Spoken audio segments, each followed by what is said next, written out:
Hello दोस्तों, नमस्कार। मैं Vipin sir, Vipin math channel पे आपका स्वागत करता हूं।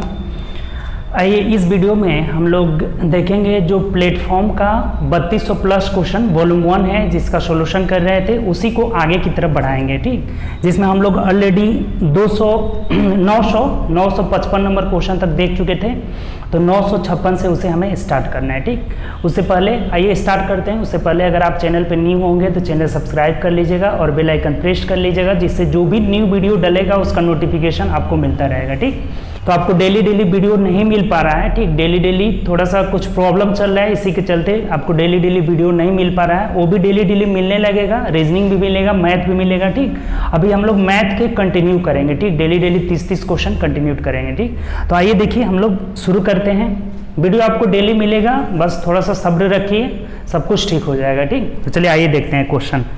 955 नंबर क्वेश्चन तक हो चुका था। ठीक, 56 देखिए आपकी स्क्रीन पर है। क्या कह रहा है 56 नंबर क्वेश्चन कि जलाल, अमित और फिरोज एक साझेदारी में शामिल होते हैं। जलाल अमित द्वारा किए गए निवेश का 4 गुना निवेश करता है और अमित फिरोज द्वारा किए गए निवेश का 3/4 गुना निवेश करता है। ठीक, जलाल अमित द्वारा किए गए निवेश का 4 गुना करता है और अमित फिरोज द्वारा। देखिए बहुत सिंपल है, कभी भी अगर हम पार्टनरशिप के क्वेश्चन को सॉल्व करेंगे ना, तो जो भी निवेश करते हैं ना, पूंजी गुणे समय के अनुपात में बढ़ता है। अगर समय इक्वल है ना, तो केवल पूंजी के अनुपात में हम बांट देंगे। यहाँ तीनों का समय इक्वल है, कह रहा है ना, लास्ट में बोला हुआ है कितना गुना निवेश करता है वित्तीय वर्ष के अंत में। इसका मतलब कि सबने सेम टाइम के लिए निवेश किया है, तो टाइम निवेश सेम टाइम के लिए निवेश किया, तो टाइम का कोई यहाँ पे वैल्यू ही नहीं है। समय गुणे पूंजी गुणे समय करेंगे तो आपका समय सबका कट जाएगा, तो केवल पूंजी के अनुपात में बांट देंगे। ठीक, जो भी यहाँ पे निवेश होगा उसे किस अनुपात में बांट देंगे? पूंजी के अनुपात में। आप यहाँ लिख लीजिएगा, पूंजी के रेशियो में इसको बांट देंगे, पूंजी के अनुपात में बांट देना है आपको। तो देखिए बहुत सिंपल हो गया, पूंजी के अनुपात में बांट दीजिए। अब क्या बोला है देखिए, 3 व्यक्ति हैं, एक जलाल है, उसके बाद अमित है और फिरोज है। ठीक, ये 3 व्यक्ति हैं, तीनों का पूंजी का जितना रेशियो होगा ना, उसी रेशियो में हम क्या बांट देंगे? लाभ को बांट देंगे। तो देखिए क्या बोला हुआ है, कह रहा है कि जलाल अमित द्वारा किए गए निवेश का 4 गुना करता है और अमित फिरोज द्वारा, तो फिरोज को ही हम x मान लेंगे। और फिरोज का कितना गुना अमित करता है? देखिए दिया हुआ है, फिरोज द्वारा किए गए निवेश का 3/4 गुना अमित करता है। इसका 3/4x ये निवेश करता है। ठीक, 3/4 गुना, इसका मतलब 3/4x हो गया। अब अमित जितना निवेश किया है उसका 4 गुना निवेश करता है कौन? तो जलाल निवेश करता है, तो इसका 4 गुना 3/4x का अगर 4 गुना करेंगे तो ये खत्म हो जाएगा, 4 खत्म हो जाएगा, यानी यही इन लोग का रेशियो हो जाएगा। अब देखिए इसको सिंपल अगर कर लेते हैं तो x कैंसिल, सब x खत्म हो जाएगा, यानी क्या आ जाएगा? तो अब ये 4 को नीचे से हटाने के लिए तीनों में सबसे गुणा कर लेंगे। 4 के कितना हो जाएगा? 12:3:4 हो जाएगा। इसी रेशियो में जो है हम लाभ को बांट देंगे। ये पूंजी का रेशियो आ गया, तो इसी रेशियो में लाभ को बांटिए। 12, 3, 15 और 4 कितना हो जाएगा आपका? 15, 4, 19 यूनिट का वैल्यू देखिए कितना लाभ हुआ है, 19,000 हुआ है। 19 यूनिट का वैल्यू अगर 19,000 है तो 1 यूनिट का वैल्यू 1,000 हो जाएगा। 1 यूनिट का वैल्यू 1,000। तब क्या पूछा है आपसे? तो जलाल का हिस्सा क्या होगा? अब जलाल का हिस्सा देखिए यहाँ पे 12 है, तो 12 यूनिट का वैल्यू कितना हो जाएगा? 12,000। और यही हम लोग के क्वेश्चन का आंसर हो जाएगा। बात आप समझे कि नहीं समझे? अगर नहीं समझे तो एक बार और समझ लीजिएगा, ऑप्शन नंबर यहाँ से बी आंसर हो जाएगा। ठीक, देखिए कभी भी अगर हमें लाभ को बांटना हो, तो लाभ को बांटना रहता है तो लाभ बराबर होता है, देखिए यहाँ से लाभ बराबर पूंजी गुणे समय। पूंजी गुणे समय के रेशियो में हम बांटेंगे लाभ को हमेशा। अगर समय इक्वल है तो समय को हटा दीजिए, लाभ को किस रेशियो में बांट देना है? पूंजी के रेशियो में, सिंपल।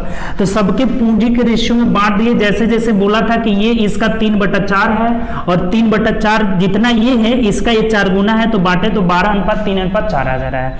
तो 19 यूनिट का वैल्यू 19,000, 1 यूनिट का वैल्यू 1,000, तो 12 यूनिट का वैल्यू 12,000। हमें जलाल का पूछा था, तो जलाल 12 है, तो 12 यूनिट का वैल्यू कितना आ जाएगा? 12,000 रुपये। बात क्लियर?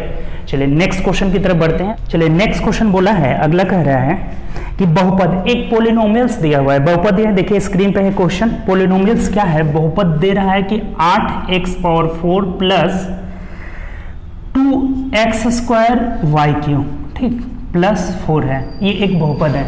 बोला है ना कि इसका डिग्री क्या होगा, डिग्री यानी घात, इसको क्या बोलते हैं, इसका डिग्री क्या होगा, डिग्री। तो देखिए कभी भी अगर किसी बहुपद का डिग्री पूछा जाए, इसमें पूछा हुआ है ना कि इसका डिग्री क्या होगा, किसी भी पॉलिनोमियल्स का बहुपद का अगर डिग्री पूछा जाए तो डिग्री के लिए एक बात ध्यान रखिएगा, वेरिएबल्स यानी जो इसमें चर मान है ना, चर X Y Z A B C D जो भी रहेगा, तो चर का जो मैक्सिमम पावर रहेगा, ये मैक्सिमम पावर ही उसका डिग्री कहलाता है, पावर ही क्या कहलाता है, डिग्री कहलाता है। इस बात को ध्यान रखना होगा, ठीक। किसी भी पॉलिनोमियल्स का बहुपद का जो वेरिएबल्स का, वेरिएबल्स मतलब एक्स वाई जेड जो भी रहेगा, उसका मैक्सिमम जो मैक्सिमम पावर रहेगा वही डिग्री कहलाएगा। तो देखिए तो इसमें सबसे एक्स वाई जेड का मैक्सिमम पावर कितना है, यहाँ पे 4 है, तो यहाँ इसका डिग्री कितना हो जाएगा, डिग्री इस क्वेश्चन का आंसर आपका 4 हो जाएगा, यही हम लोग का आंसर हो जाएगा। बात आपको समझ में आ गया होगा, कोई दिक्कत नहीं, बस मैक्सिमम घात को ही हम क्या कहते हैं, डिग्री कहते हैं। क्लियर। चलिए नेक्स्ट क्वेश्चन की तरफ बढ़ते हैं, अगला क्वेश्चन देखिए। चलिए अगले क्वेश्चन की तरफ बढ़ते हैं। नेक्स्ट क्वेश्चन बोला है, कह रहा है कि वह बड़ी से बड़ी संख्या ज्ञात करे जो 15, 18, 27, 30 से पूर्णतः विभाजित हो। 15, 18, 27 और 30 से पूर्णतः विभाजित है, यही बात बोला हुआ है। 15, 18, 27, 30। देखिए इस तरह का जब भी क्वेश्चन आए कि इससे विभाजित है तो इनका एलसीएम निकाल देना रहता है। क्या रहता है, एबीसीडी से अगर पूर्णतः विभाजित, तो जिससे भी बोले कि इससे विभाजित उन संख्या का एलसीएम निकाल देना है, तो निकाल लीजिए एलसीएम। एलसीएम के लिए फैक्टर कर लीजिए, 3 5 15 हो जाएगा। अब 3 6 18 हो रहा है ना, तो 3 6 18, 6 को अगर तोड़ लेते हैं तो 2 × 3 हो जा रहा है ना, 3 × 6 36 18 हो गया, ठीक। जिसका जरूरत पड़ेगा उसी का लेंगे। अब 27 के लिए देखिए तो 3 3 9 9 3 27, यानी एक और 3 ले लेना होगा, ठीक। क्लियर। अब 30 के लिए 3 5 15 दूना 30, इसमें है ही तो अब जरूरत ही नहीं है, तो देखिए अब क्या हो जाएगा, यहाँ से गुणा कर लीजिए सिंपल। तो यहाँ 5 दूना 10 और 10 27 दहाँ के 270 हो जाएगा, यही ना होता है। 3 3 9 9 3 27, 27 दहाँ के 270, तो ऑप्शन से मिला लीजिए, ऑप्शन से आपका क्या हो जाएगा। तब एक बात और ध्यान रखना होगा, बोला हुआ है ना कि वह बड़ी से बड़ी संख्या ज्ञात करे जो पूर्णतः विभाजित है, तो ये तो सबसे छोटी संख्या हो गया, ये क्या हो गया, सबसे छोटी संख्या हो गया जिसे पूर्णतः विभाजित है। अब इसका मल्टीपल आप देखते चलिए, इसका 2 गुना 3 गुना 4 गुना कितना करने के बाद जो ऑप्शन दिया है उसमें से कोई ऑप्शन मिल जाए तो वही संख्या हो जाएगी। तो देखिए इसका अब यहाँ पे k लिख देते हैं। अब k की जगह आप 1 2 3 4 5 रख के देख लीजिए इसमें सबसे बड़ी संख्या कौन सा आ रहा है, तो 27 या 81। अगर हम k का वैल्यू यहाँ से 3 रखेंगे तो 810 ही आपका संख्या हो जाएगा। जो ऑप्शन दिया हुआ है उसमें से सबसे बड़ा जो ऑप्शन 810 है यही इससे कटेगा, ठीक। तो ऑप्शन नंबर यहाँ से क्या हो जाएगा, मिला लीजिए, तो ऑप्शन नंबर आपका हो जाएगा सी हो जाएगा। बात क्लियर हुआ यहाँ से, कोई नहीं हुआ, देखिए फिर से समझ लीजिए। अगर ये बोलता है कि सबसे छोटी से छोटी संख्या क्या है जो इन सब से कटेगी, तो ये आंसर हो जाता है 270।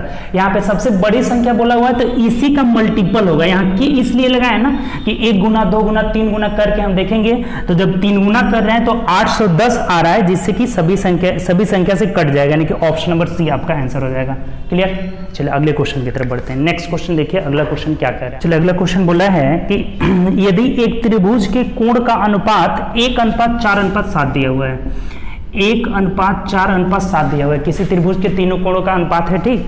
तो कह रहा है यहाँ से कि सबसे बड़े और सबसे छोटे कोण का अनुपात क्या हुआ। तो बहुत सिंपल है, इसमें अब ये नहीं ना कि यहाँ से हम कोण को निकालने की कोई जरूरत ही नहीं है। सबसे बड़ा कोण यही ना होगा, बड़ा मतलब 7। तो हमें पूछा है ना कि सबसे बड़ा वाला कोण, सबसे बड़ा अनुपात सबसे छोटा का रेशियो क्या होगा। बहुत सिंपल है, 7:1 आपका आंसर हो जाएगा। सबसे बड़ा 7 है, सबसे छोटा 1 है, तो 7:1 7:1 आपका आंसर हो जाएगा। बहुत सिंपल क्वेश्चन, ठीक। क्लियर, कोई दिक्कत नहीं। चलो अगले क्वेश्चन की तरफ बढ़ते हैं। नेक्स्ट क्वेश्चन देखिए क्या कर रहा है। चलिए अगला क्वेश्चन देखते हैं। नेक्स्ट क्वेश्चन बोला हुआ है कि x + 1/x 960 नंबर।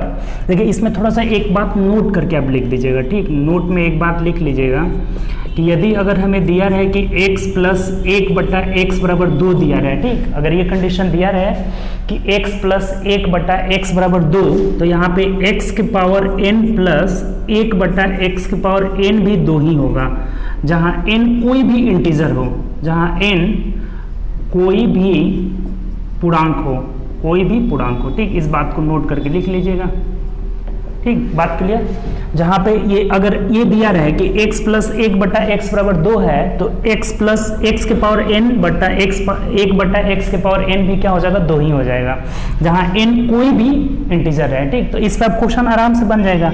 ये बात हमें बोला हुआ है यहाँ से कि x प्लस 1 बटा x बराबर 2 दिया हुआ है। ठीक, और हमें पूछ क्या रहा है, कहा है हमें कि एक्स क्यू प्लस 1 बटा एक्स क्यू बटा में भाग देना है x के पावर 18 प्लस 1 बटा x के पावर 18। ठीक, ये चीज निकालना है। ठीक, बात क्लियर हुआ।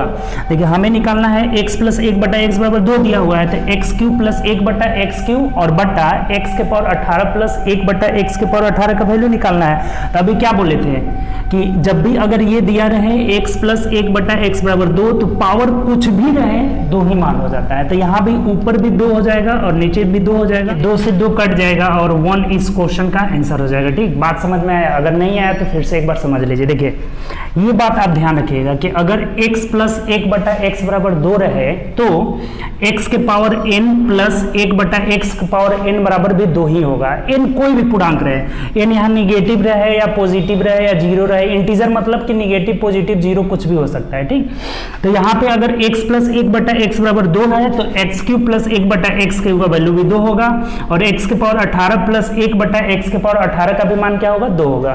तो 2 बटा 2 कट के क्या हो जाएगा, 1 आंसर हो जाएगा। क्लियर? चलिए नेक्स्ट क्वेश्चन की तरफ बढ़ते हैं। अगला क्वेश्चन देखिए, नेक्स्ट क्वेश्चन क्या कह रहा है।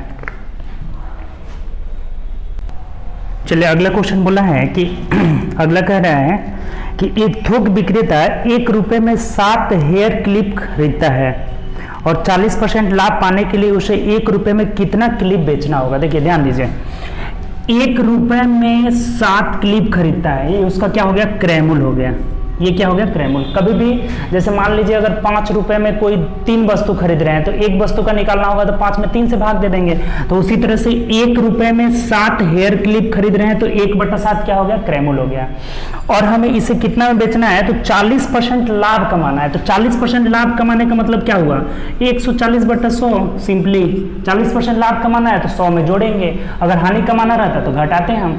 तो 40% लाभ यानी कि 140 बटा 100। अब कटा दीजिए यहाँ से, 0 से 0 कट जाएगा, 7 दूना 14 हो जाएगा, 2 पचे 10 हो जाएगा, यानी 1 बटा 5 आ जा रहा है। अब 1 बटा 5 का मतलब क्या हुआ कि 1 रुपए में 5 क्लिप हो जाएगा। 1 रुपए में 5 क्लिप, यहाँ से आंसर क्या हो जाएगा कि 1 रुपए में 5 क्लिप बेचना होगा, 5 क्लिप बेचना होगा। ठीक, बात क्लियर हो गया। एक बार और समझ लीजिए, ऐसा क्वेश्चन बहुत ज्यादा पूछा जाता है। ठीक, ये बोल रहा है कि 1 रुपए में 7 क्लिप खरीद रहा है तो 1 बटा 7 क्रैमुल हो गया और 40% लाभ कमाना है तो 140 बटा 100। अब इसको कैलकुलेट कर रहे हैं तो 1 बटा 5, इसका मतलब कि 1 रुपए में 5 हेयर क्लिप बेचना होगा, यही आंसर हो जाएगा। तो देख लीजिए किस ऑप्शन में दिया हुआ है, 5 ऑप्शन नंबर बी में दिया हुआ है, तो बी आपका आंसर हो जाएगा। क्लियर, कोई दिक्कत? चलिए नेक्स्ट क्वेश्चन की तरफ बढ़ते हैं। अगला क्वेश्चन देखिए क्या कह रहा है। देखिए अगला क्वेश्चन बोला हुआ है कि यदि किसी संख्या के 5 बटा 7 का 70% 90 है तो वह संख्या क्या है। बहुत सिंपल है, मान लेते हैं वह संख्या x है। किसी संख्या का 5 बटा 7 बोला है, किसी संख्या के 5 बटा 7 का, फिर से का मतलब गुणा कितना परसेंट, 70%, यानी 70% मतलब 70 बटा 100 हो जाएगा। कभी भी प्रतिशत को हटाना होगा तो नीचे क्या लेंगे, 100 देंगे। ठीक, किसी संख्या के 5 बटा 7 का 70% बराबर कितना है, 90 है, यही बात बोला हुआ है। एकदम सेम लिख दी, कोई दिक्कत इसमें। किसी संख्या के 5 बटा 7 का 70% बराबर कितना है, 90 है, तो वह संख्या क्या है। अब कटा लीजिए, सिंपल, कुछ भी है ही नहीं। 0 से 0 कट गया, 7 से 7 कट गया, 5 दूना 10 हो गया। अब इधर गुणा हो जाएगा तो x का वैल्यू 9 दूना 18 आ जाएगा, यानी कि 180 वह संख्या हो जाएगी। ठीक, वह संख्या कितनी है तो 180 है, यानी ऑप्शन नंबर बी आपका आंसर हो जाएगा। क्लियर, कोई दिक्कत? साधारण क्वेश्चन था, सिंपल क्वेश्चन था। ठीक, चलिए अगले क्वेश्चन की तरफ बढ़ते हैं। नेक्स्ट क्वेश्चन देखिए, अगला क्वेश्चन क्या कर रहा है। देखिए अगला क्वेश्चन जो है ग्राफ से रिलेटेड क्वेश्चन है। ठीक, 63, 64, 65 3 क्वेश्चन दिया हुआ है। देखिए ग्राफ आपके बोर्ड पे हैं। ठीक, 3 क्वेश्चन दिया गया है। कह रहे कि दिए गए सारणी 5 शहरों के 5 महीनों में हुए किताबों की बिक्री की संख्या दर्शाती है। 5 शहर है, 5 महीने में हुए बिक्री की संख्या दर्शा रही है। अब देखिए कैसे दिया हुआ है, यहाँ पे ग्राफ में दिया हुआ है 5 शहर कौन कौन सा दिया है, A B C D E दिया हुआ है, शहर ऊपर दिया हुआ है और माह नीचे दिया गया है। यहाँ से लाइन में ऐसे जून, जुलाई, अगस्त, सितंबर, अक्टूबर ऐसे दिया गया है। अब क्वेश्चन पढ़िए, आप सभी क्वेश्चन को सॉल्व करिए, आसानी से हो जाएगा। देखिए क्वेश्चन नंबर 963 क्या बोल रहा है, ठीक 963 पहले हम लोग देखते हैं 963 नंबर क्या बोल रहा है। और ये क्वेश्चन कह रहा है कि यदि जुलाई महीने में सिटी BDE, देखिए जुलाई महीने का लेना है जुलाई का, और BDE का लेना है, किसका लेना है B plus D plus E को पहले आप जोड़ लीजिए कितना आ रहा है। तो जुलाई महीने में हम B को जोड़ते हैं तो 208 है, प्लस D का कितना है, देखिए जुलाई में D का है 187, प्लस E का कितना है जुलाई में तो 175 है, ठीक 175 है। तो यही बोला हुआ है कि BD और E द्वारा बिक्री की गई कुल किताबों में से 30% शैक्षिक किताबें हैं। तो पहले इसको जोड़ लीजिए, ये कितना कुल का पूछा है ना, तो कुल पहले जोड़ लेते हैं।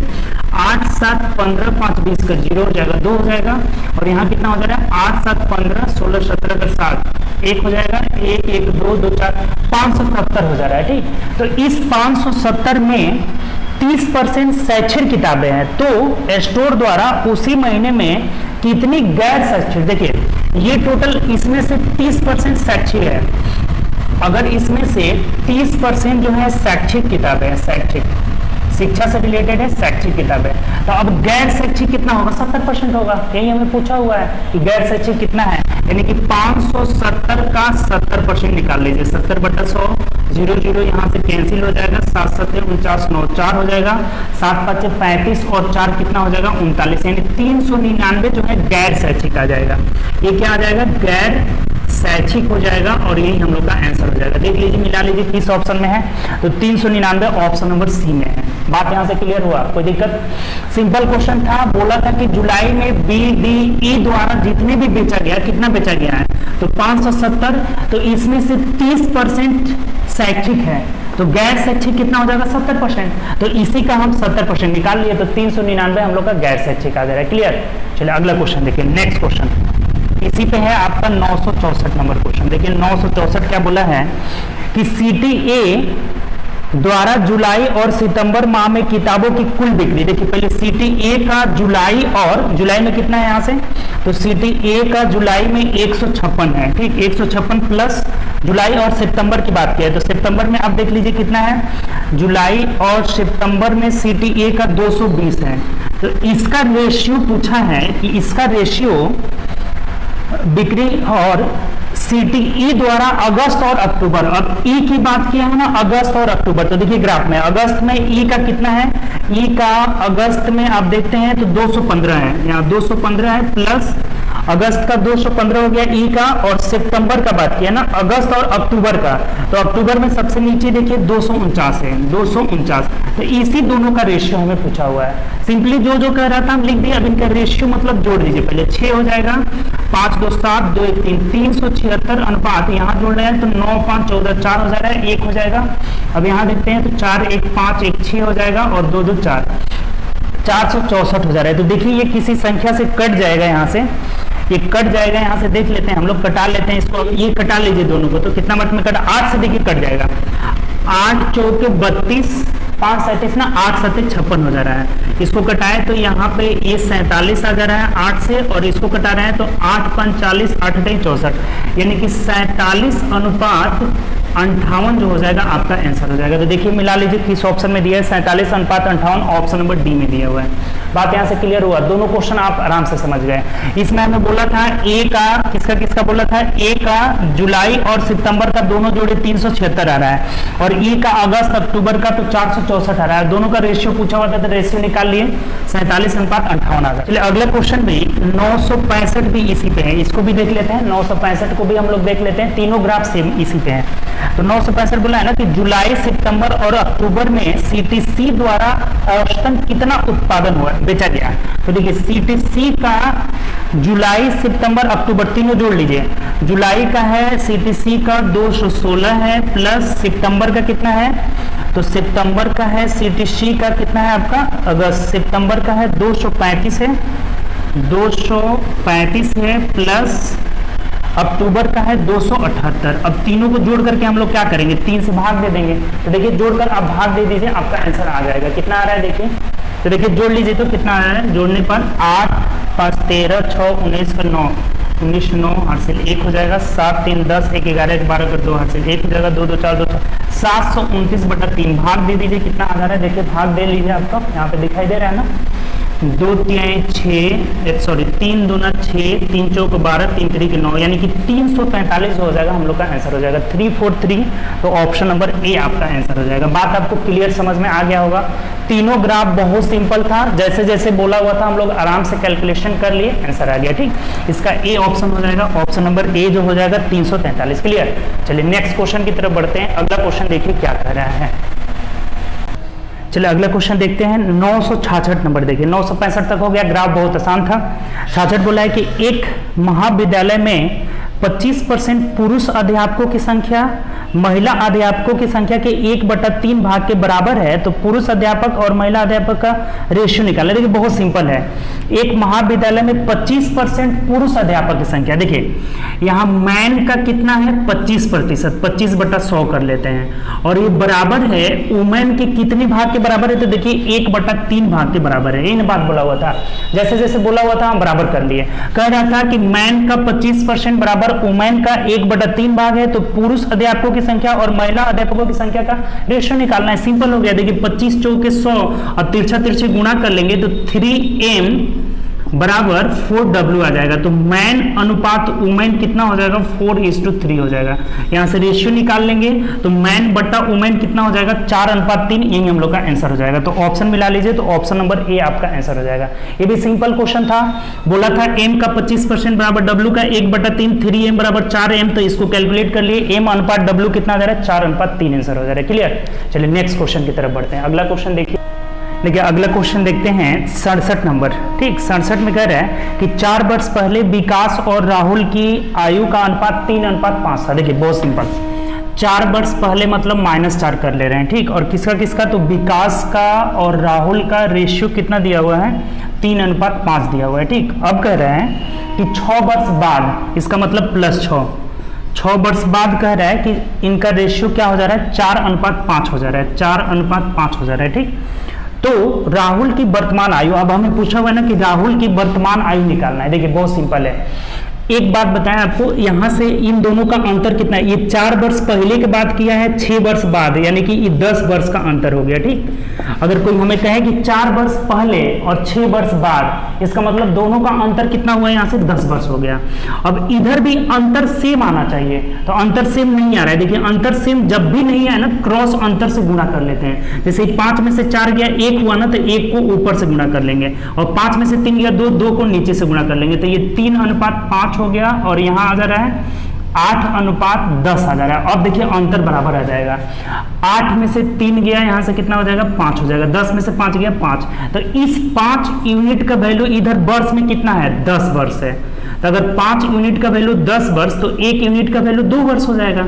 तब आपसे क्या पूछा है, देखिए क्या पूछ रहा है, कह रहा है हमें कि राहुल की वर्तमान आयु, राहुल की वर्तमान आयु नहीं, तो ये 4 वर्ष पहले का आयु निकाल लेंगे और उसमें 4 जोड़ देंगे तो वर्तमान आ जाएगा। अगर 1 यूनिट का वैल्यू 2 है, तो इस 5 यूनिट का वैल्यू कितना हो जाएगा, 5 यूनिट का वैल्यू 10 वर्ष हो जाएगा। लेकिन ये कब का निकला है, 4 साल पहले का निकला है, तो वर्तमान क्या हो जाएगा, देखिए तो यहाँ लिख देते हैं, यहाँ पे वर्तमान हो जाएगा इसका, वर्तमान 10 + 4, इसमें 4 जोड़ लेंगे, यानी कि 14 वर्ष, यही आपका आंसर हो जाएगा। बात क्लियर हुआ है यहाँ से, कोई दिक्कत, सिंपल क्वेश्चन है, फिर से एक बार समझ लीजिए।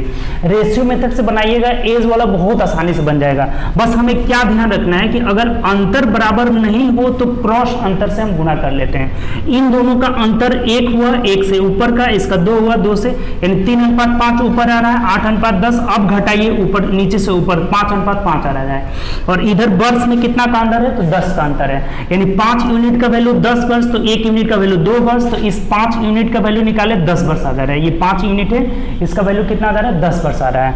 तो ये कब का है, तो 4 साल पहले का राहुल का उम्र है, तो वर्तमान पूछ रहा है, तो 4 जोड़ लेंगे, यानी कि 14 हो जाएगा। तो देख लीजिए कौन सा ऑप्शन हो जाएगा, ऑप्शन नंबर सी आपका आंसर हो जाएगा। क्लियर, कोई दिक्कत इस क्वेश्चन में, कोई भी दिक्कत नहीं। चलिए आगे बढ़ते हैं, नेक्स्ट क्वेश्चन की तरफ बढ़ते हैं।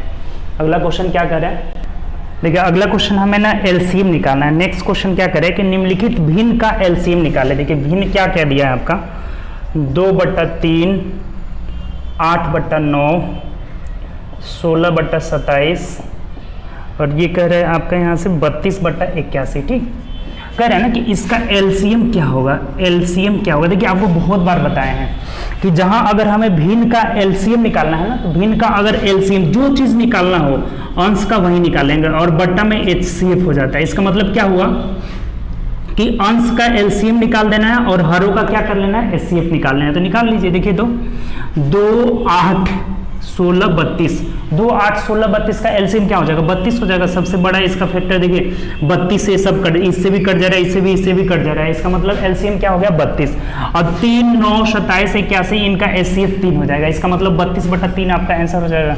मिला लीजिए, देखिए कौन सा ऑप्शन हो जाएगा, 32/3 ऑप्शन नंबर सी हो जाएगा। बहुत साधारण क्वेश्चन है। बात समझ में आया कि नहीं आया। जब भी हमें एलसीएम निकालना हो तो अंश का एलसीएम बटा हर का HCF। यहाँ पे सभी अंशों का एलसीएम 32 आ रहा है, हर का HCF 3 आ जा रहा है, 32/3 हम लोग का आंसर हो जाएगा। क्लियर। चलिए अगले क्वेश्चन की तरफ बढ़ते हैं। नेक्स्ट क्वेश्चन आइए क्या कह रहा है। चलिए अगला क्वेश्चन कह रहा है, नेक्स्ट क्वेश्चन है आपका 969। कह रहा है ना 969 कि 7x + 5, ठीक, ये एक कोण हो गया और एक और कोण दिया हुआ है x + 5। इनके बारे में क्या बोला है कि ये अगर पूरा कोण है तो x का वैल्यू निकालना है। देखिए अब दो बात आपको बताए थे कि संपूरक और पूरक। अगर दो कोण संपूरक है तो दोनों का योग 180 डिग्री होता है, अगर पूरक है तो दोनों का योग क्या होता है 90 डिग्री होता है। तो यहाँ अगर दोनों पूरक है तो दोनों का योगफल कितना हो जाएगा 90 डिग्री हो जाएगा। बस यही बात ध्यान रखना है कि अगर संपूरक रहे तो 180 डिग्री और पूरक रहे तो पूरक या कोटि पूरक रहे तो 90 डिग्री। तब देख लीजिए यहाँ से 7x और 1x, 8x + 10 = 90 हो जाएगा। अब 10 उधर जाकर घट जाएगा ना तो 8x = 80 हो जा रहा है, तो x का वैल्यू यहाँ से 10 डिग्री आ जाएगा और यही हम लोग का आंसर हो जाएगा। ठीक, x का मान कितना हो जाएगा 10 डिग्री, जो कि ऑप्शन नंबर किस में दिया है, ऑप्शन नंबर ए में दिया है। क्लियर। ये भी आसान क्वेश्चन था। चलिए नेक्स्ट क्वेश्चन की तरफ बढ़ते हैं। अगला क्वेश्चन देखिए क्या कर रहा है। देखिए अगला क्वेश्चन देखते हैं। देखिए अगला क्वेश्चन क्या कर रहा है 70 नंबर कि रितेश एक पेन 20% लाभ पर 36 रुपए में बेचता है, यदि वह उसे 33 रुपए में बेचे तो कितना % लाभ या हानि होगा, यही पूछा हुआ है। अगर वह 36 रुपए में बेच रहा है तो क्या हो रहा है 20% लाभ। इसका मतलब कि 36 रुपया का वैल्यू कितना है 120 है। आपको क्या बताए थे कि अगर लाभ होता है तो 100 में जोड़ेंगे, अगर हानि होगा तो 100 में क्या करेंगे घटाएंगे।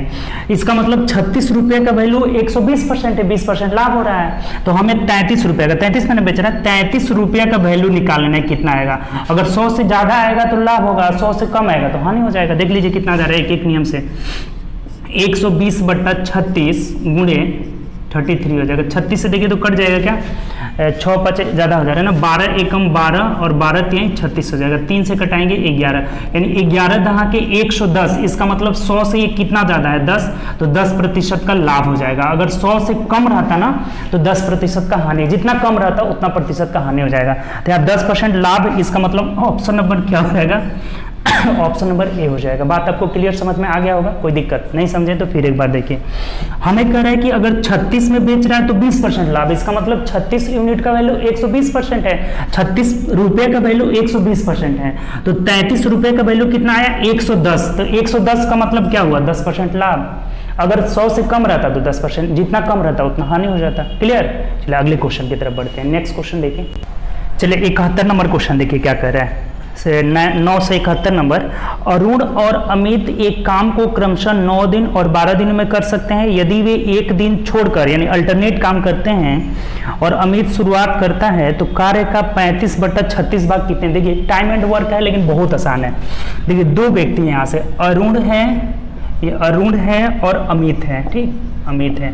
ये दोनों किसी काम को अलग अलग कितना दिन में करते हैं, ये 9 दिन में करता है और ये 12 दिन में। इनका टाइम हम देखिए, जितना भी टाइम एंड वर्क हम बताए ना बहुत आसानी से बताए। टाइम एंड वर्क का वीडियो भी डला, ये प्लेलिस्ट में भी टोटल टाइप हम बताए, अगर नहीं देखे हैं तो उसको जाकर देखिए, आपको बहुत आसानी से समझ में आएगा।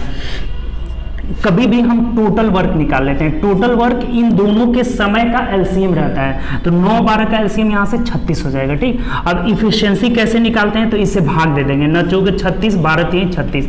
अरुण का 4 हो गया इफिशिएंसी और अमर का कितना हो गया यहाँ से, अरुण और कौन है यहाँ पे, अमर ही ना है, अमित है, तो अमित का 3 हो गया, ठीक। अब समझिए यहाँ से ये कह रहा है ना कि ये लोग अल्टरनेट काम कर रहे हैं और पूरा काम नहीं करना है, इसके कितना भाग को कराना है, तो ये पहले निकाल लेते हैं। इसके 35/36 भाग को कराना है। टोटल काम नहीं, इसका 35/36, इसका मतलब 36 से 36 कट जाएगा, हमें 35 काम कराना है, 35 काम कराना है। और अल्टरनेट यानी एक दिन में अरुण काम कर रहा है 4 काम, और अगले दिन ये आ जा रहा है ना, अल्टरनेट काम कर रहे हैं एक दिन। पहले अरुण शुरू किया है तो ये एक दिन में 4 काम किया, ये अगले दिन अमित आ गया तो एक दिन में 3 काम किया, अर्थात ये 2 दिन में, देखिए 2 दिन में कितना काम कर रहे हैं, 7 काम कर रहे हैं। ये इधर लिखते हैं, थोड़ा सा आपको नहीं दिख रहा है, फिर से एक बार देख लीजिए। तो ये एक दिन में 4 काम कर रहा है, और ये एक दिन में अमित कितना काम कर रहा है, 3 काम, यानी 2 दिन का इन लोगों का काम कितना हो गया, यहाँ से 7 काम हो गया। तो जब 2 दिन का 7 काम हो गया है, तब हमें काम टोटल 35 कराना है, तो इसका मतलब 5 से दोनों ओर गुणा कर लेंगे, इधर भी 5 से और इधर भी 5 से, तो यहाँ कितना आ जाएगा, 10 दिन आ जाएगा, अर्थात 10 दिन में कितना काम हो जाएगा, टोटल आपका 35 काम कंप्लीट हो जाएगा। बात यहाँ से समझ में आया? नहीं आया तो एक बार और देख लीजिए। 9/12 है, टोटल वर्क 36 आ गया, इफिशिएंसी 4/3 हम लोग निकालिए भाग देकर, ठीक। अब यहाँ से कह रहे हैं ना कि टोटल काम आपको नहीं कराना है, 35/36, तो 36 का 35/36 कर रहे हैं 35 काम। और वो भी कंडीशन दे रहा है कि एक दिन अरुण करेगा और अगले दिन अमित करेगा, तो एक दिन में 4 काम, एक दिन में 3 काम, तो 2 दिन का काम 7 हो जा रहा है, तो हमें 35 काम कराना है, तो 5 से दोनों ओर गुणा कर लिए, तो 10 दिन में टोटल 35 काम आपका कंप्लीट हो जाएगा। बात क्लियर? चलिए अगले क्वेश्चन की तरफ बढ़ते हैं। नेक्स्ट क्वेश्चन देखिए, अगला क्वेश्चन क्या कह रहा है। चलिए नेक्स्ट क्वेश्चन देखते हैं। अगला क्वेश्चन हमें 972 बोला है कि 10 प्रेक्षणों का माध्य 17 है। देखिए अगर 10 प्रेक्षण है और माध्य 17 है तो दोनों गुणा करेंगे, इसका वैल्यू कितना, टोटल योग यहाँ से निकल जा रहा है, योग कितना हो जा रहा है 170। ये चीज पता है ना आपको कि अगर 10 वो संख्या है और इनका माध्य जो है, माध्य या औसत एक ही बात होता है, माध्य या औसत एक ही होता है। 10 संख्या और माध्य आपका 17 है तो गुणा कर लेंगे तो इनका योग कितना हो गया, 170 हो गया, ठीक, 10 वो संख्या का। अब कह रहा है कि इसमें से एक प्रेक्षण और जोड़ लिया जाता है तो नया माध्य 16। अच्छा, एक और जोड़ेंगे तो 11 को हो जाएगा। अगर जब 10 वो प्रेक्षण है, एक और जोड़ लेंगे तो 11 हो जाएगा, और लेकिन माध्य कितना हो जा रहा है, 16 हो जा रहा है। तब इसको गुणा कर लीजिए, 16 कम 16 6 और 16 कम 16 1 17, 176 हो जा रहा है। तब बोला है कि 11वां जो संख्या है ना, 11वां प्रेक्षण जो जोड़े हैं वो क्या है, तो इसमें से इसको घटा लेंगे सिंपल, तो 176 में से 170 जाएगा, 6 आपका नया प्रेक्षण आ जाएगा, वही आंसर हो जाएगा। बहुत सिंपल क्वेश्चन है, ठीक है, फिर से समझ लीजिए। 10 प्रेक्षण माध्य 17, 17 धागे 170 योग निकल गया, ठीक। अगर एक और जोड़ लेते हैं तो 11 प्रेक्षण का माध्य कितना हो जा रहा है, 16, तो गुणा किए तो इनका योग कितना आ जा रहा है, 176 आ जा रहा है। तो 11वां जो प्रेक्षण जोड़े हैं वो बोला है कि कितना है, तो इसमें से इसको घटा लेंगे, 6 हो जा रहा है, सिंपल क्वेश्चन। चलिए नेक्स्ट क्वेश्चन की तरफ बढ़ते हैं। अगला क्वेश्चन देखिए क्या कर रहा है। चलिए अगला क्वेश्चन देखते हैं 973 नंबर। एक super fast Duronto express 90 kilometre प्रति घंटा की चाल से दौड़ती हुई एक 36 किलोमीटर प्रति घंटा की चाल से जा रहे बाइक को, मोटरसाइकिल को 25 सेकंड में पार करती है, तो रेलगाड़ी की लंबाई क्या होगा। देखिए थोड़ा सा इस क्वेश्चन को समझिएगा। जैसे एक बाइक ये जा रहा है, एक बाइक जा रहा है यहाँ से, और इसको ये एक्सप्रेस ट्रेन पार कर रही है, इसको पार कर रही है, तो मान लीजिए कि ये एक ट्रेन है, ट्रेन ये भी चल रहा है और ये भी चले, इसका स्पीड कितना है, ये भी इधर ही जा रहा है, इसका स्पीड है आपका कितना, तो 36 किलोमीटर पर आवर है, और ट्रेन जो जा रही है ना, ट्रेन का स्पीड कितना है, 90 kilometre per hour, 90 kilometre per hour. तो ये ट्रेन इसको पार कर रही है, तो इसको पार कर रही है, इसका मतलब खुद की लंबाई को पार करेगी। जब भी ट्रेन किसी व्यक्ति को पार करे, किसी स्कूटर को, बाइक को, तो उसकी खुद की लंबाई को, यहाँ बाइक की लंबाई को हम नगण्य मानते हैं, हमेशा ध्यान रखिएगा। और जब 2 ट्रेनें पार करेगी एक दूसरे को, तो दोनों के ट्रेनों के लंबाइयों के योग को पार करेगी। तो यहाँ ये केवल अपनी लंबाई को पार कर रही है। तो अब समय बराबर क्या होता है, समय बराबर दूरी बटा चाल। समय बराबर दूरी की जगह इसकी लंबाई लेंगे और चाल की जगह दोनों चल रही है, ये ट्रेन भी चल रही है और ये भी चल रही है, इसका मतलब यहाँ सापेक्षिक चाल हो जाएगा। क्या हो जाएगा, सापेक्षिक चाल हो जाएगा, ठीक, ये बात ध्यान रखिएगा। समय बराबर दूरी की जगह इसका लंबाई हो जाएगा, और दोनों चल रही है तो चाल हमेशा क्या लेंगे, सापेक्षिक चाल लेंगे। बहुत सिंपल, अब कुछ है ही नहीं इसमें। समय कितना लग रहा है, 25 सेकेंड का समय लग रहा है, लंबाई कितना है हमें निकालना है। अब थोड़ा सा सापेक्षिक चाल समझिएगा, एक ही दिशा में जब दोनों जा रहे हैं, बाइक भी और ट्रेन भी, तो सापेक्षिक चाल घट जाता है, और दोनों अगर अपोजिट डायरेक्शन में जाएंगे तो जुड़ जाता है। तो यहाँ घटेगा तो 90 में से 36 घटा दीजिए, यानी कि 54 हो जाएगा। ठीक, ये बात समझ में आया? क्यों घटाए हैं इन दोनों का? क्योंकि एक ही दिशा में जा रही है, अपोजिट दिशा में चाल जुड़ जाता है और सेम डायरेक्शन में घट जाएगा।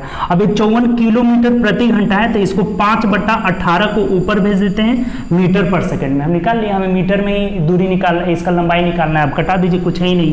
देखिए 18×53 हो जाएगा, यानी एल बराबर कितना हो जाएगा? 5×15 में 25 से गुणा कर लीजिए, 25 × 15, 15×5 = 75, 5 7, 15×2 = 30, 7 37, यानी 375 मीटर जो हो जाएगा हम लोग का आंसर हो जाएगा।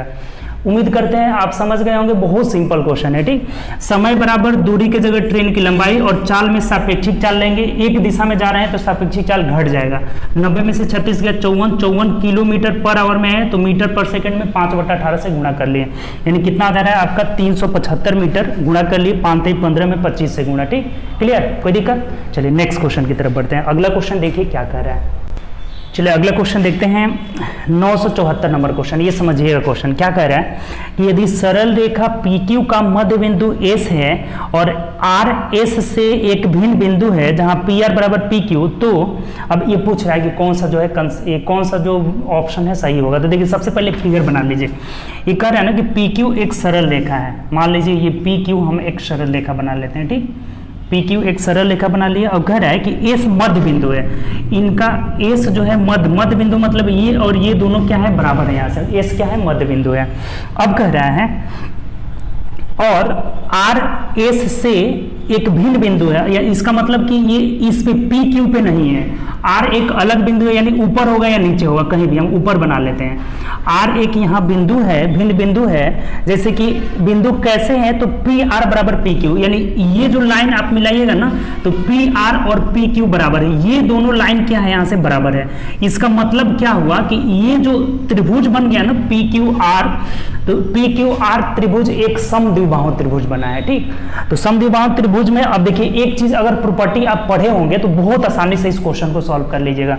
समद्विबाहु त्रिभुज का प्रॉपर्टी क्या कहता है कि अगर ये त्रिभुज एक समद्विबाहु त्रिभुज है, ABC मान लेते हैं यहाँ से, तो अगर हम ये इसके मध्य बिंदु को मिलाएंगे ना, अगर D इसका मध्य बिंदु है ना, तो इस पे ये लंबवत होता है। ये बात आप प्रॉपर्टी पढ़े होंगे, अगर नहीं पढ़े होंगे तो इस बात को लिख लीजिएगा कि अगर समद्विबाहु त्रिभुज के असमान भुजा के मध्य बिंदु को अगर मिलाएंगे तो उस पर लंबवत रहता है। तो अगर ये मध्य बिंदु है ना, ये मध्य बिंदु है, तो इसको यहां से मिलाएंगे तो इस पे 90 डिग्री का कोण बनाएगा। तो देख लीजिए, या तो एंगल कौन सा एंगल PSR = 90 डिग्री होगा, या फिर एंगल जिसमें ऑप्शन दिया होगा RSQ = 90 डिग्री। ये जिसमें दिया होगा, जोन सा ऑप्शन दिया होगा वही आंसर हो जाएगा। देखिए angle PRQ 90 degree, PRQ 90 degree गलत है, ये नहीं होगा, ये हम लोग का नहीं होगा। अब दूसरा कह रहा है कि एंगल QRP ये भी 90 डिग्री नहीं होगा। एंगल PSR 90 डिग्री, यही आंसर हो जाएगा। ऑप्शन नंबर C आपका आंसर हो जाएगा। ठीक, बात आप समझे कि नहीं समझे तो एक बार और समझ लीजिए, ये बात ध्यान रखना होगा। कभी भी समद्विबाहु त्रिभुज के असमान भुजा के मध्य बिंदु को मिलाएंगे तो ये इस पर हमेशा परपेंडिकुलर रहता है। तो परपेंडिकुलर रहेगा, ये मध्य बिंदु है बोला हुआ था क्वेश्चन में, तो जब परपेंडिकुलर रहेगा तो ये दोनों और ये दोनों कोण ही 90 डिग्री होगा। सब में 90 डिग्री की बात किया है, तो ये वाला 90 डिग्री हो जाएगा। जबकि ऑप्शन नंबर किस में दिया हुआ? C में। अगर ये भी दिया रहता था ये भी सही हो सकता था, किसी ऑप्शन में भी नहीं दिया है। एंगल QSR कह रहा है, अगला जो ऑप्शन कह रहा है ना कि QSR 90 से ज्यादा नहीं, 90 के बराबर ही होगा, तो यही हम लोग का आंसर हो जाएगा। ये वाला आंसर ऑप्शन नंबर C में दिया हुआ है। ठीक, ये क्वेश्चन थोड़ा ज्योमेट्री था, अच्छा क्वेश्चन है। ठीक, ये बात आप ध्यान रखिएगा, ये प्रॉपर्टी। ठीक, चलिए नेक्स्ट क्वेश्चन की तरफ बढ़ते हैं। अगला क्वेश्चन देखिए क्या कह रहा है। देखिए नेक्स्ट क्वेश्चन है ना 975 नंबर, बहुत आसान है। 90 किलोमीटर प्रति घंटा की गति से दौड़ रही 20 सेकेंड में कितनी दूरी तय करेगी? एक बस है 90 किलोमीटर प्रति घंटा की चाल से चल रही है और 20 सेकेंड में कितना दूरी तय करेगी? अब देखिए ये मीटर में ऑप्शन दिया है ना, तो ये जो चाल आप क्या पढ़े थे, दूरी बराबर क्या होता है? दूरी बराबर चाल गुणे समय। चाल गुणे समय होता है, बहुत सिंपल। ठीक, अब ये जो चाल दिया है ना 90 किलोमीटर पर आवर दिया है, तो किलोमीटर को मीटर में बनाने के लिए अभी बताए थे क्या करेंगे, 5/18 से गुणा कर लेंगे। ये चाल कन्वर्ट हो गया किसमें, मीटर पर सेकंड में हो गया। ठीक, अब कितना समय ले रहा है, तो समय 20 सेकंड, तो 20 से गुणा कर लीजिए। समय बराबर दूरी बराबर चाल गुणे समय हो जाएगा। ठीक, क्लियर। अब देख लीजिए कितना हो जाएगा, 18×5 = 90, यानी 5×5 = 25, दूना 50 हो जा रहा है, और 1 0 और, यानी कि 500 मीटर की दूरी कवर करेगी। तो देखिए ऑप्शन नंबर ए में दिया हुआ यही आंसर हो जाएगा। बहुत सिंपल क्वेश्चन है, दूरी बराबर चाल गुणे समय, चाल को हमें केवल कन्वर्ट कर लेना था। ठीक, चलिए अगले क्वेश्चन की तरफ बढ़ते हैं। ऑप्शन नंबर ए आपका आंसर हो जाएगा। ठीक,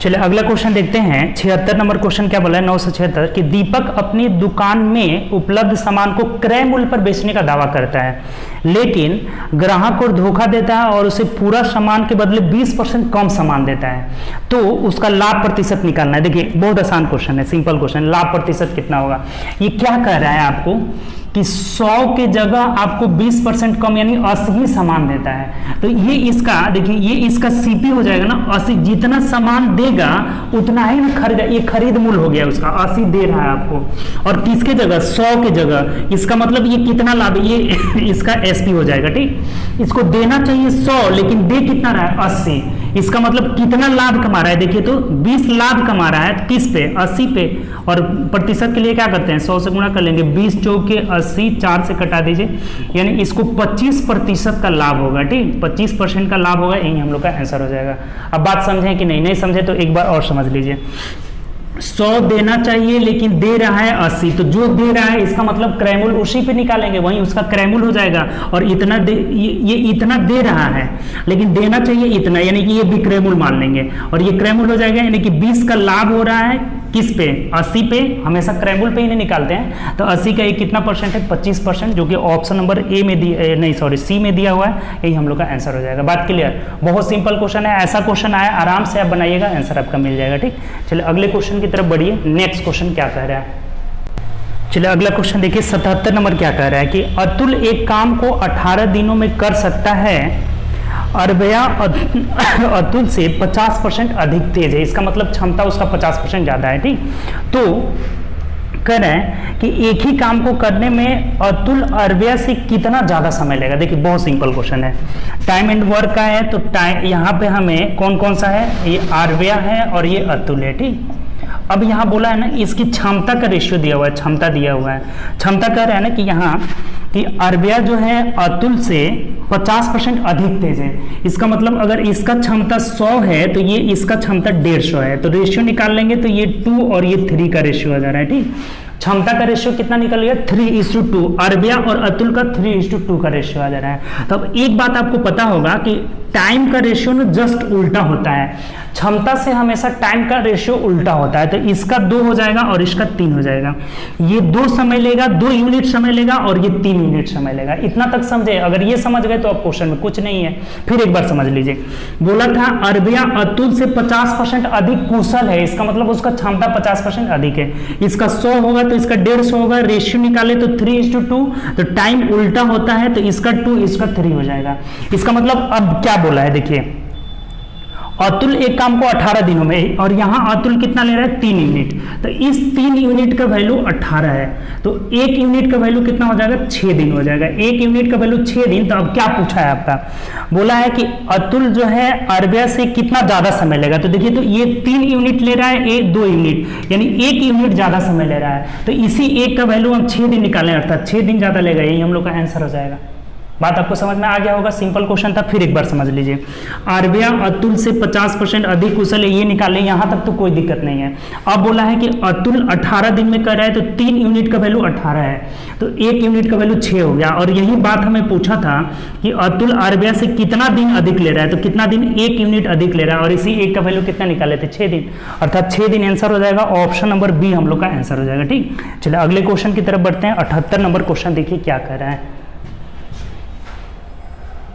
देखिए 78 बोला है, 78 नंबर देखिए क्वेश्चन क्या बोला है कि एक वितरण का माध्य 20 है और मानक विचलन जो है 4 है, तो इसका विचरण गुणांक, पिछले ही वीडियो में बताए थे कि विचरण गुणांक क्या होता है, विचरण गुणांक आपको बताए थे कि विचरण गुणांक जब भी हमें निकालना हो तो कैसे निकालते हैं, इसका फॉर्मूला स्टैंडर्ड डेविएशन बटा माध्य गुणे 100 होता है। ये हमेशा प्रतिशत में रहता है, इसलिए हम 100 से इसे गुणा करते हैं। ठीक, विचरण गुणांक हमेशा किस में रहता है, प्रतिशत में। इसका फॉर्मूला याद कर लीजिएगा। अब देखिए ये सब जो स्टेटिस्टिक्स है ना, इसका फॉर्मूला आपको याद करना ही होगा। सांख्यिकी हम बहुत डिटेल में 2 वीडियो में पढ़ाएं, अगर नहीं देखें तो उसको जाकर देखिए, प्लेलिस्ट में है। विचरण गुणांक बराबर स्टैंडर्ड डेविएशन बटा माध्य गुणे 100 हो जाता है। अब देखिए दोनों चीज दिया हुआ है, आराम से निकाल लीजिए। स्टैंडर्ड डेविएशन कितना है, 4 है, और माध्य कितना है, 20 है, और प्रतिशत के लिए 100 से गुणा इसमें हमेशा रहता है। 4 पचे 20, 5 से कटाएंगे तो ये देख लीजिए 4 पचे 20 ही % हो जाएगा जी। विचरण गुणांक भी कितना हो जाएगा, 20%, यानी ऑप्शन नंबर बी आपका आंसर हो जाएगा। बात आपको समझ में आ गया होगा, ये फॉर्मूला ध्यान रखिएगा। विचरण गुणांक बराबर स्टैंडर्ड डेविएशन बटा माध्य हो जाता है। ठीक, चलिए अगले क्वेश्चन की तरफ बढ़ते हैं। नेक्स्ट क्वेश्चन देखिए क्या कह रहा है। चलिए अगले क्वेश्चन की तरफ बढ़ते हैं। देखिए 979 नंबर क्या बोला हुआ है, कह रहा है कि मोहन एक कपड़ा का व्यवसाय 1 लाख रुपए निवेश करके शुरू करता है। कुछ महीने बाद सोहन 40,000 रुपये लगाकर साझेदार बन जाता है और वर्ष के अंत में 3:1 के अनुपात में लाभ को बांटा जाता है। तो कह रहा है ना कि हमें कि ये सोहन कितना दिन बाद आया हुआ था। देखिए आपको बताए थे अभी जो है एक आया हुआ था व्यवसाय वाला जो आपका पार्टनरशिप का, कि हमेशा लाभ को किस रेशियो में बांटते हैं। लाभ को हम लोग पूंजी गुणे समय के अनुपात में बांटते हैं, पूंजी गुणे समय के रेशियो में बांटते हैं। वहां पे समय एक ही था, इसीलिए हम लोग समय को हटा दिए थे। यहाँ दोनों का समय क्या है, अलग अलग है। जैसे मान लीजिए कि मोहन कितना रुपए लगा रहा है, पूंजी 1 लाख रुपए निवेश किया है, ठीक, और कितने दिन के लिए, ये तो लगातार रहा है ना, 12 महीने तक रहा है। ठीक, 1 साल का मतलब क्या हुआ, 12 महीने तक। और सोहन 40,000 रुपये लगाया है, 40,000 रुपये लगाया है, लेकिन ये टोटल पूरा 12 महीने तक नहीं रहा है, कुछ दिन बाद आया है। तो कितना दिन बाद आया है हमें नहीं पता, उसको घटा लेते हैं, 12 में से x को घटा लेते हैं। देखिए इसका धन 12 महीने तक रहा, इसका धन 12 माइनस x, यानी जितना दिन बाद आया होगा उतना दिन तक रहेगा। और बराबर किस रेशियो में बढ़ जा रहा है, तो 3:1 के रेशियो में बढ़ जा रहा है। ये बात समझ में आया। पूंजी गुणे समय, पूंजी गुणे समय, ये कितना महीने बाद आया है यही हमें निकालना है। तो अब सिंपल हो गया, देखिए कटा दीजिए यहाँ से, 4 0 से 4 0 खत्म हो जाएगा, 4 3 12 हो जाएगा, और 3 से 3 खत्म हो जाएगा। अब क्रॉस गुणा करेंगे तो 12 माइनस x बराबर 10 हो जाएगा। अब x को 10 को उधर, x को इधर कर लीजिए, यानी x बराबर 2 मंथ हो जाएगा। अर्थात ये 2 महीने के बाद आया है। इसका धन कितने महीने के बाद आया है, उसके 2 महीने के बाद आया हुआ है। तो ऑप्शन नंबर मिला लीजिए, ऑप्शन नंबर बी हो जाएगा। अगर ये हमें पूछता ना कि कितना दिन तक इसका धन रहा है, तो 12 में से 2 घटाते ये 10 महीने तक रहा है। देखिए 2 चीज यहां से पूछ सकता है, ये बात ध्यान रखना है। कितने महीने बाद आया है, तो 2 महीने के बाद आया है। कितना दिन तक धन रहा है, तो 12 में से 2 गया, कितना हो जाएगा, 10 मंथ हो जाएगा। तो 2 तरीका यहां से आ सकता है, दो तरीका से क्वेश्चन को पूछा जा सकता है। बात समझ गए होंगे, कोई दिक्कत नहीं। सिंपल क्वेश्चन था मोहन का, ये सोहन का हो गया। पूंजी गुणे समय, पूंजी गुणे समय, 3:1 के अनुपात में बांटे थे, क्रॉस गुणा करके निकाले, x का वैल्यू कितना आ जा रहा है, 2 मंथ आ जा रहा है। ठीक, चलिए नेक्स्ट क्वेश्चन की तरफ बढ़ते हैं। अगला क्वेश्चन आपका लास्ट क्वेश्चन होगा। देखिए क्या कह रहा है, बोला हुआ है कि राम नरेश एक बैग जिसका अंकित मूल्य 400 रुपये है, उस पर 2 क्रमिक छूट दे करके और 160 रुपये में बेचता है। देखिए 400 रुपये है, इस पे 2 छूट देता है, पहला छूट नहीं पता है, तो मान लेते हैं 100 में से x छूट दिया बट्टा 100 हो गया, और दूसरा छूट जो है 20% है, तो 100 में से 20 घटाइए, कितना हो जाएगा, 80 बट्टा 100। और कितना में बेच रहा है इसे, तो इसे 160 रुपये में बेच रहा है। तो इसी x का वैल्यू निकालना है, यानी दूसरा छूट कितना था यही हमें निकालना है। बात क्लियर हुआ। पहला छूट पता नहीं था तो x मान लिया, दूसरा छूट तो 20% पता था, तो 100 में से 20 गया, सिंपल कर लिए। 400 का पता नहीं है, तो 100 माइनस x बटा 100 बराबर 20%, तो 20 माइनस 100 बटा 100 कर लिए, और बराबर कितना में बेचा है, 160 में। अब कटा दीजिए, 2 0 से 2 0 यहाँ कटा लेते हैं, तो 8 दूना 16, और ये 2 दूनी के 4 हो जाएगा, 2 5 10 हो जाएगा। इसका मतलब इधर ले जाएंगे तो 100 माइनस x बराबर 50, तो x का भी वैल्यू कितना आ जाएगा, 50। अर्थात जो पहला छूट था ना वो कितना था, 50% था, और यही हम लोग का आंसर हो जाएगा, यानी कि ऑप्शन नंबर सी आपका आंसर हो जाएगा। तो उम्मीद करते हैं कि आज का सेशन आपको बहुत अच्छा लगा होगा। तो चलिए बस आज इतना रहने देते हैं। हम लोग 980 तक पहुंच गए, ठीक, 980 तक पहुंच गए। आज हम लोग 25 क्वेश्चन, टोटल 25 क्वेश्चन ही किए हुए हैं, ठीक। 30-30 क्वेश्चन का टारगेट रखते हैं, डेली 30-30 क्वेश्चन रहेगा। तो चलिए उम्मीद करते हैं आज का सेशन अच्छा लगा होगा। दोस्तों में ज़्यादा से ज़्यादा शेयर करिए। अब आपका रेगुलर मिलेगा, मैथ का रेगुलर मिलेगा और रीजनिंग का 2-3 दिन बाद आपको वो भी मिलने लगेगा, 1 से 2 दिन लगेगा वो भी मिलने लगेगा। ठीक, तो चलिए ओके बाय, अपना ख्याल रखिए और दोस्तों में शेयर ज़्यादा से ज़्यादा करें। ठीक, टेक केयर।